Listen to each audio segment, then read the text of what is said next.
Sveiki sugrįžę mokiniai! Štai ir persritome į antrąją NFT mokymų pusę. Pakeliui atradę daug neįtikėtinų ir motyvuojančių šiandieninio pasaulio inovacijų. Smagu žinoti, jog turite galimybę susipažinti su aktualiomis perspektyvių technologijų galimybėmis dar mokyklos suole.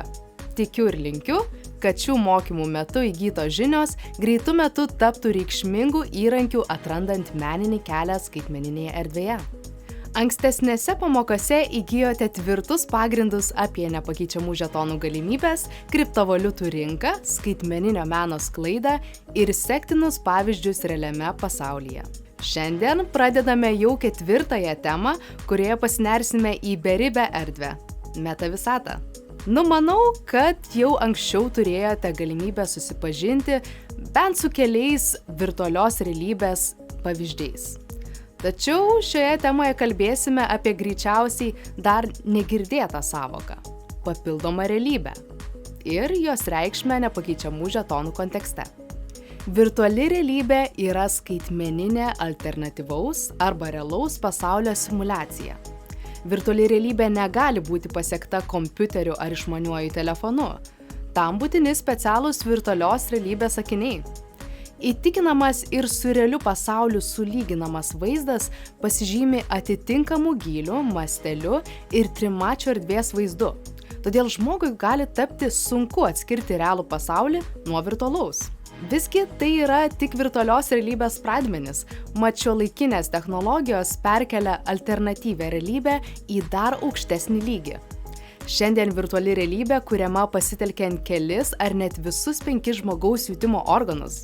Tai yra uoslę, regą, skonį, klausą ir lytėjimą. Pavyzdžiui, žaidėjui uždedami virtualios realybės akiniai, kuriuose matomas vaizdas kinta kartu su galvos pasukimu. Taip leisdamas matyti vaizdą 360 laipsnių kampu.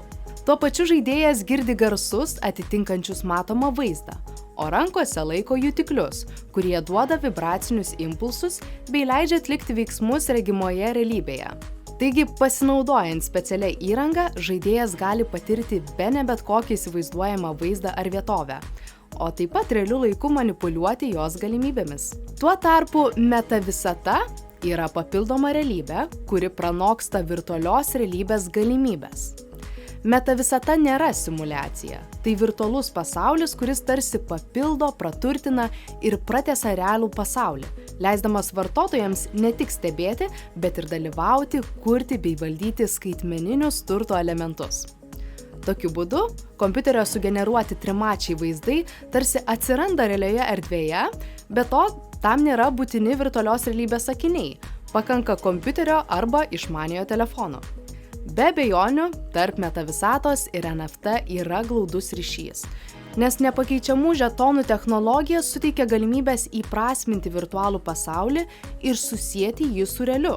Papildomoje realybėje, kurioje egzistuoja nepakeičiami žetonai, skaitmeniniai elementai įgauna nuosavybės teisės ir autentiškumą. Tokiu būdu vartotojai gali kurti unikalias ir nekintančias skaitmeninės aplinkas, naudodamiesi tiek skaitmeniniais elementais, tiek realiais pasaulio duomenimis. Meta visata, kitaip nei realus pasaulis, neturi fizinių apribojimų, todėl gali plėstis iki begalybės. Tai reiškia, jog vartotojai norintys sukurti skaitmeninės erdves visuomet turės neribotai vietos, nes skaitmeninėme pasaulyje nėra naudojamas realus žemės plotas. Tam, kad geriau suprastumėte NFT svarbą virtualioje ir papildomoje realybėje, apžvelkime kelias šiandien populiariausias platformas.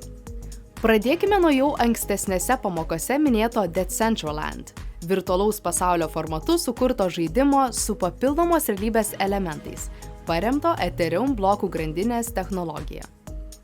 Žaidime žaidėjai kuria tarsi naują papildomą pasaulį, kuriame vystosi bendraminčių bendruomenė, prekyba ir socialiniai ryšiai. Šioje erdvėje tokie veiksmai kaip prekyba ir pirkimas, bendravimas su kitais žaidėjais, darbas, pramogos ir dar daugiau vyksta skaitmeniniu būdu. Tačiau šie veiksmai išlieka reikšmingi ir už virtualaus pasaulio ribų. Platforma leidžia parduoti ir įsigyti virtualų nekilnojamąjį turtą ir teikti paslaugas kitiems vartotojams. Nekilnojamasis turtas virtualiame pasaulyje yra jūsų vaizduotę paremtas 3D žemės sklypas, kuriame gali stovėti įvairios virtualios patalpos. Tokiose patalpose kartu su bendraminčiais galite rengti koncertus, filmų peržiūras, skaitmeninio meno parodas arba patalpas išnuomoti kitiems žaidėjams. Pavyzdžiui, jums jau žinoma nepakeičiamų žetonų prekyvietė Rarible šiame virtualiame pasaulyje įkūrė ofisą ir meno galerijas, o prekiniai ženklai Samsung ir Ups nusipirko žemės sklypą ir jame įrengė savo virtualias parduotuves bei lankytojų centrus.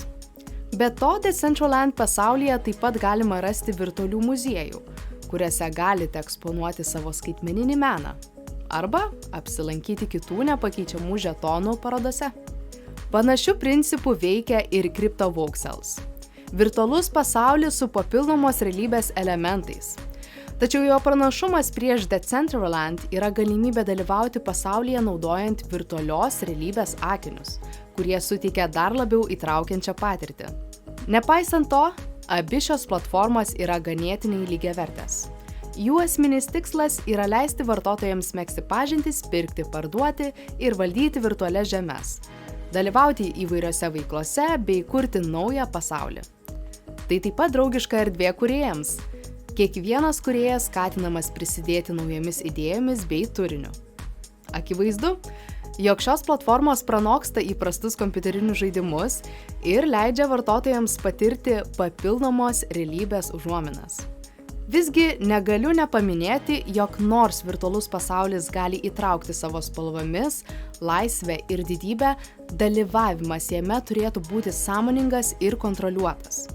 Negalima pamiršti fakto, jog mes esame realaus pasaulio gyventojai. Todėl virtuali erdvė turėtų suteikti papildomas galimybės, tačiau neatitraukti mūsų nuo esamo pasaulio. Kaip ir mūsų realus pasaulis, NFT meta visata pasižymi unikalia skaitmeninė ekosistema, kuri kontroliuoja ir įprasmina virtualaus pasaulio veikimą ir ryšį su realiu pasauliu. Natūralu, jog šiuose pasauliuose veikia skirtingos ekonomikos, turinčios tiek pranašumų, tiek trūkumų.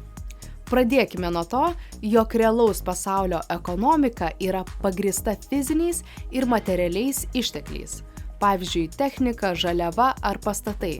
Todėl dėl ribotų išteklių neretai susiduriama su apribojimais ir konkurencija.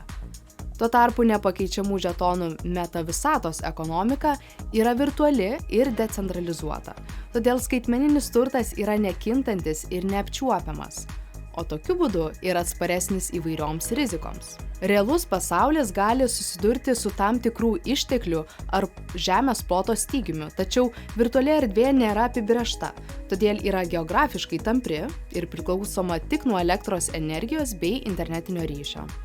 Antra, realaus pasaulio ekonomika dažnai remiasi tarpusavio priklausomybės principu tarp įvairių pramonės šakų ir sektorių. Tai reiškia, kad vienos srities nesėkmė gali paveikti kitas. Virtualios realybės ekonomika, ypač NFT meta visata, yra labiau paskirstyta ir atskira, todėl kiekvienas virtualus elementas gali turėti savarankišką vertę, o praradus vieną aspektą, kiti gali išlikti nepaveikti.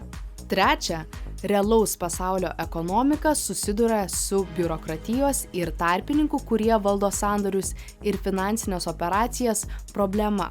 O štai virtualiame pasaulyje yra pasitelkiama NFT technologija, leidžianti tiesioginį mainų mechanizmą tarp vartotojų be tarpininkų, taip didinant efektyvumą ir mažinant sandorių išlaidas. Vis dėlto, manyti, kad virtualios erdvės ekonomika turi visišką pranašumą prieš realaus pasaulio, būtų neteisinga. Kaip jau žinote, virtualus pasaulis yra visiškai priklausomas nuo elektros energijos ir internetinio ryšio, o tai atsiremia ne tik į prieinamumą, bet ir poveikį gamtai. Be to, saugumo klausimą kelia ir jau aptartos blokų grandinių ir skaitmeninių technologijų spragos. Pavyzdžiui, 2020 metais Decentraland platformoje įvykusi virtualių sklypų vagystė sukėlė nerimą tarp bendruomenių ir iki šiol verčia svyruoti pasitikėjimą virtualaus turto saugumu. Belieka tikėtis, jog tobulėjančios technologijos padės išspręsti šias spragas.